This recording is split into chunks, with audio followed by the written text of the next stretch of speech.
Hello everyone, Steve here, back again with another tabletop baseball video, just when you thought it was safe to stay inside. So I had a choice here. I could either try to fix my wife's computer or I could record another baseball video, and you can see which choice won. So I'm here to record a video about a very narrow subject, and in a way it's a follow-up to a video I recorded about 6 months ago about stolen base ratings. But in some of my work on tabletop video or tabletop baseball games in the last, I would say, month or two, I started focusing on what are commonly known as jump ratings in the context of stolen base attempts. And so I've put together a few pages here. I'll try to be efficient. I will say a couple things. One is at the very end of this video, I do have a list of some resources and some links that you can go to if you want to learn more about the subject. I'll try to put them in the description of the video as well. The other thing is I always say is I appreciate feedback, comments. That's how we all learn. Thumbs ups are great. Likes, subscribes are great. Occasionally I get a thumbs down. That's fine too. But it would be better if I actually got a comment that accompanied the thumbs down, because that would help us all learn. I also want to give a shout out. I think I have a core following of these videos, and some of you have reached out to me directly, and so I want to publicly thank you for that. So stolen base jump ratings. Traditionally, I've always believed that stolen bases in sims should be pretty simple. In fact, quite frankly, maybe I'm biased by modern sabermetrics, but I tend, when I'm playing solo, not to steal a lot. But in any event, traditionally I have felt that stolen bases should be somewhat of a binary thing. If you decide to steal and send the runner, he should go and let the chips or the dice fall as they may. That's kind of a narrow view and clearly not a modern view of how stolen bases should be handled in sims.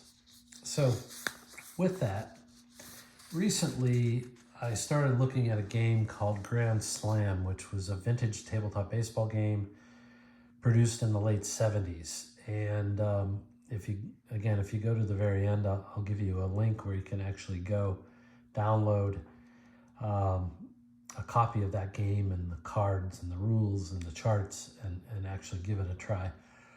I've been studying the charts and cards for a couple months now, and eventually I'm going to do a separate Grand Slam video, but I have no idea why, but at some point I noticed that they had a jump rating for stolen bases, and I started to get curious about how it worked, but how they developed it, and curiosity got the best of me, and so that's kind of what brought us here today. So Grand Slam, despite being a vintage game, had a wide variety of features, and one of the things, as I said, it had a jump rating, which they called stolen base inclination. That rating ranged from 1 to 6, and if a runner had a 6 rating, there was nothing more you had to do. They had the green light to steal at any time, and that would probably be your Ricky Hendersons and Lou Brocks and guys like that. For anyone else, you had to roll a d6 die and determine if the runner gets a jump by comparing the dice roll to see if it was less than or equal to the jump rating. So if it was less than or equal, then the runner can attempt to steal. I don't know if it was obligated then to steal or not, but that's not the point of today's video. And then separate from that, there were steal success ratings in the game. And interestingly, they ranged from A to Z, at least theoretically. I don't think in practice there were 26 different steal ratings. But that was just part of the game design of Grand Slam. So, I took it upon myself to reverse engineer the Grand Slam stolen base inclination rating. Just full disclosure, I'm currently at the point where I don't think I can fully reverse engineer the whole Grand Slam game, but you never know. So, I said, well, if I was designing a jump rating, never having looked at this before, never having thought about it before, it'd be a simple concept. How many stolen base attempts did the person have compared to the stolen base opportunities? And I made a further simplifying assumption, which was to focus on steals of second. I know steals of third happen once in a while, and steals of home happen even more rarely, but that led me to develop a very, very, very simple metric, which is to divide attempts, which is just stolen bases plus caught stealing, by the sum of singles and walks. Very, very simple metric. And so then I did analysis. I had access to some player cards from Grand Slam, and I compared that metric to the stolen base jump rating, if you will, that were assigned to various players, and this happened to be the 1979 season. And then I just did a regression analysis and examined the correlation between the metric I came up with and the actual jump rating that Grand Slam assigned to the player. And when I was done, I ended up with a formula to be able to compute the stolen base inclination. So here's the results of the regression analysis. And I don't know exactly how many players I looked at, but you can see that, there are 6 ratings, and so that's the horizontal axis, if you will, the y-axis, and then the metric is on the x-axis. And what you can see is there's a clear correlation of the metric to the rating, and in fact, it's amazingly a 96% correlation based on the R-squared. So, I really felt I really didn't need to look any further. I've reverse engineered the Grand Slam jump rating. And so in an oversimplified form, the way you can get the Grand Slam jump rating is take the metric, which was discussed on the prior page, multiply by 12, and add 0.5.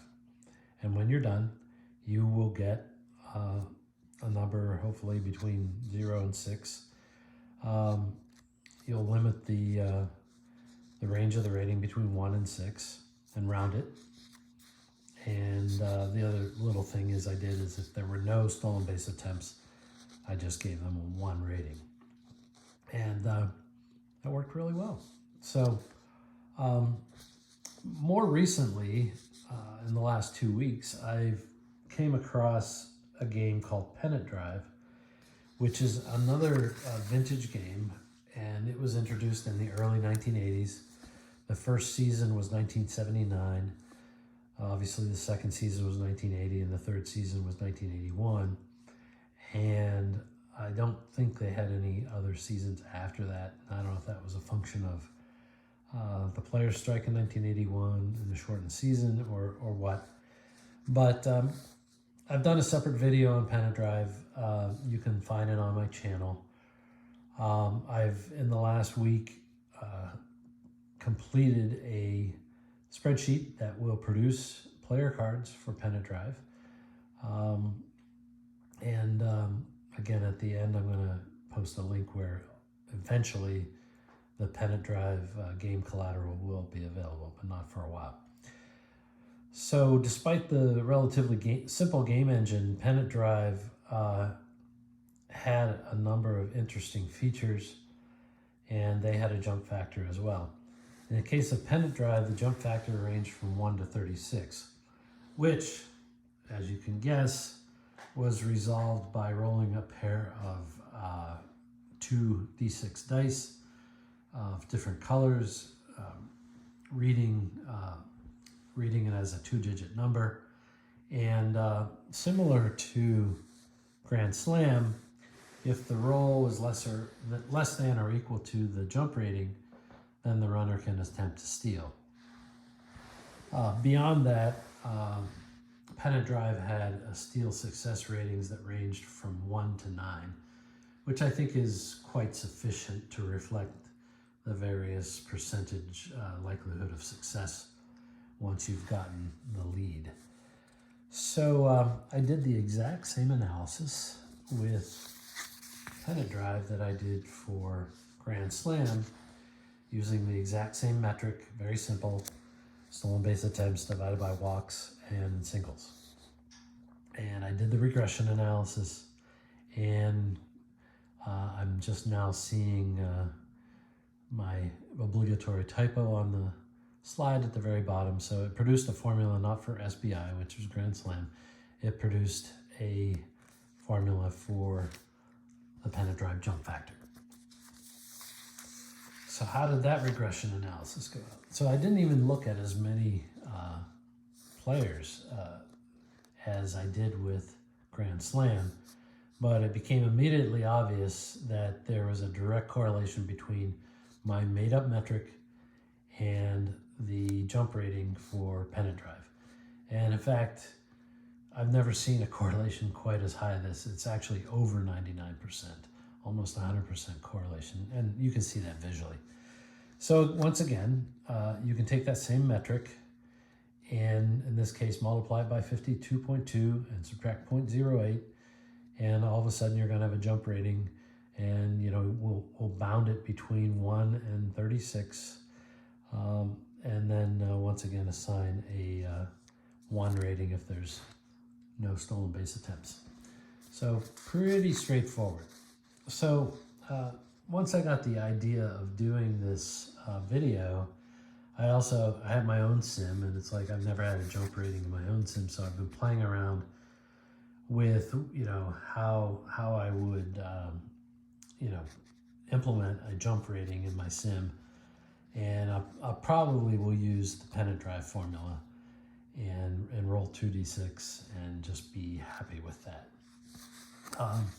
But in the process, it got me wondering, well, I know Strat-O-Matic has especially the what do they call it, the super advanced SADV version, they have a more complex stolen base system, and they call their jump rating, they call it a lead rating. Now, for you hardcore strat people,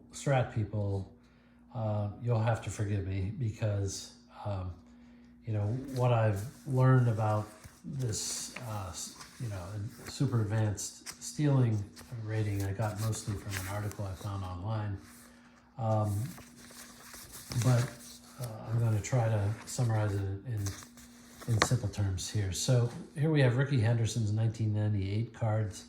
I actually extracted this from the what they call it, the Strat-O-Matic card viewer app, which you can get on your phone or on your iPad. And so I did that, and I pasted it into the PowerPoint. And there are a lot of ratings related to stolen bases on the back of a Strat card these days. There's the primary stolen base rating, which has been around, I think, since Strat Basic, and that's really not used in the super advanced version of the game. But you see kind of a long string of characters here. I'm going to comment on most of them, but first of all, if there's an asterisk, that means that the guy can get an automatic lead as long as he's not being held. He just automatically gets the lead, which for a guy like Henderson makes perfect sense. Then you have in this card a 3 to 6 range, and that's the lead rating, which is what we're here to talk about today.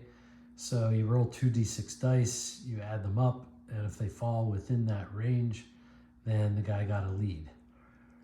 That little dash means something, but it's not important for today. Then the numbers in parentheses, these are actually the stolen base success ratings, and you roll a d20 to determine if the person is safe.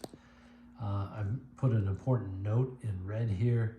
Like many sims, Strat-O-Matic allows the pitcher hold rating, and the catcher throwing rating to affect some of these outcomes. I think they might affect the lead, the hold might affect the lead, and both may affect the success range.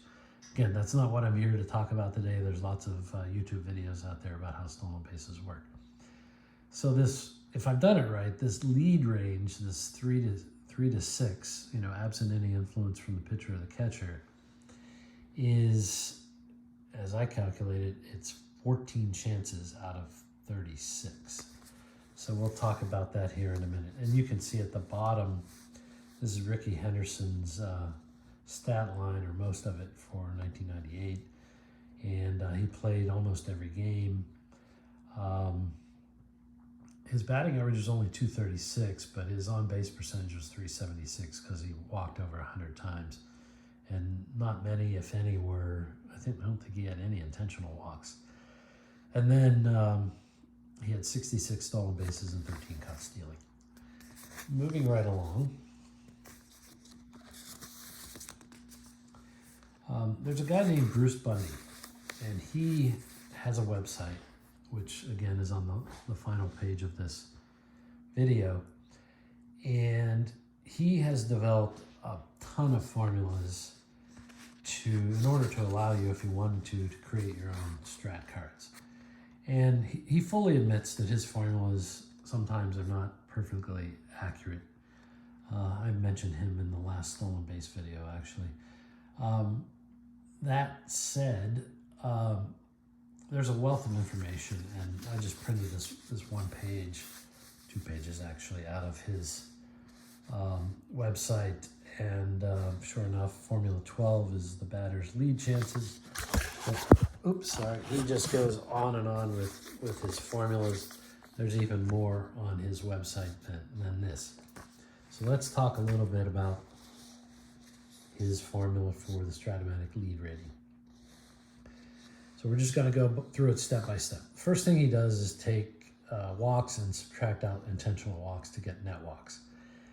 I'm not exactly sure why he takes out intentional walks. I generally do that in most of my calculations for sims.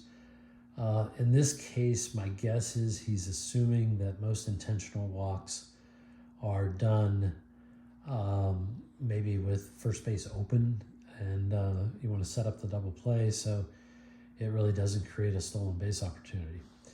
Then he comes up with the stolen base opportunities, which are hits plus the net walks we just talked about, plus hits batsman. And the numbers in green actually show the calculation as we progress here. And then he does an adjustment to opportunities, which he takes the opportunities from above, multiplies it times 0.85, and then he subtracts extra base hits, because in general, an extra base hit isn't going to give you, in and of itself, an opportunity to steal bases. I'm not sure intuitively I would have done the calculation this way, but you know, I might actually take the extra base hits out of hits before I multiply by 0.85, but we'll see whether that really makes sense or not. Then he comes up with a formula which is surprisingly like the one I made up, which is stolen base attempts divided by what I call adjusted opportunities. And he multiplies it by 36 to get the chances that you would put on the card using 2d6 dice. So once again, since we had Henderson up here, I actually redid his math for this calculation. I think I did it right. There's lots of parentheses here. Feel free to pause the video and check the math yourself. But when I did it, I came up with 15.6 jump chances out of 36 for Henderson using the Bundy formula. As I said, I think there's only 14 such chances on the card, so again, not perfectly accurate unless I did something wrong. And by comparison, I put Henderson into the Pennant Drive formula, and that comes up with 19 stolen base chances, which I think, if I can do my math correctly, is slightly over 50% 50% in terms of the pennant drive formula. And in terms of the actual card, I think it's like 38% or something like that. So, I mean, that's how you could do the math for Strat-O-Matic. And I don't want to belabor this, so I'm just going to move on to my summary thoughts. So, you know, as I said at the beginning, I never saw the need for a jump rating. I thought it was a feature that just bogged down the game and just was kind of unnecessary. And maybe for some people that's true. But I'm gaining a new appreciation for it, especially now that I've done the calculations. And if nothing else, the jump ratings can kind of play the role of an auto manager when you're playing solo. So in theory, you could, you know, do the jump rating every time. And if the guy got the jump, then you would send him, and you know you would just let it be. You know, very rare base stealers would get a rating of 1 on the scale of 36 if you use the pennant drive formula anyway, and that would equate to 2.8% of the time that he's actually has a steal opportunity that he would actually be sent. And I think what this would do is basically force you to send the D and E. I'm thinking of Strat now, but sending the D and E base stealers at least once in a while, maybe once or twice a season, which I think is probably reality. On the other side of the scale, I think a jump rating can help regulate the number of stolen bases. So if you or the person you're playing with just, you know, is running happy, he's going to need to get a jump before he can actually go ahead and send the runner. So it really could help limit overusing base stealers, particularly those that might happen for whatever reason to have a high success percentage. Which leads me to my last point here. And, you know, I don't know how all sims do it, but I think once you have a jump rating and you can regulate the number of attempts, then you're a little bit more free to calibrate the success rating to what the person's actual success rate was. And I'm thinking about some year in the early to mid 70s where Johnny Bench had about a dozen stolen base attempts, maybe 12, let's say, and I think he was successful on 10 of them. So he would have a low jump rating, but a high success rating.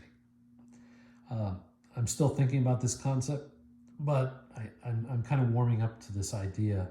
And in fact, when I did the pennant drive spreadsheet, I did exactly that. I had the jump rating that I described, and then the success rate was simply correlated to the actual stolen bases divided by attempts. So, as promised, here's a sheet, and you may want to pause the video. Here's a sheet with a link to Bruce Bundy's baseball page, at least the main page. There's lots of sublinks to it. Pretty simple URL there. Grand Slam, which I mentioned, can be found now on what's currently called the Astra Batter Up Baseball Game group on Facebook. You can just search for it, or you can type this long number in. It's up to you. And this is also going to be the place where the pennant drives will eventually be posted sometime in 2024. I think it would be useful to view this video that I've listed here, my first stolen base video, in connection with the current video you're listening to now. You can find that on my channel. If you found this video, you can obviously find the other one. But just in case, my channel ID is listed below, as well as my Delphi user ID. And then if you want to send me an email about this video or anything else, my email address is at the bottom. So thank you again for your support. Thanks for listening, especially if you've gotten this far. And stay tuned for more videos. Take care. Bye.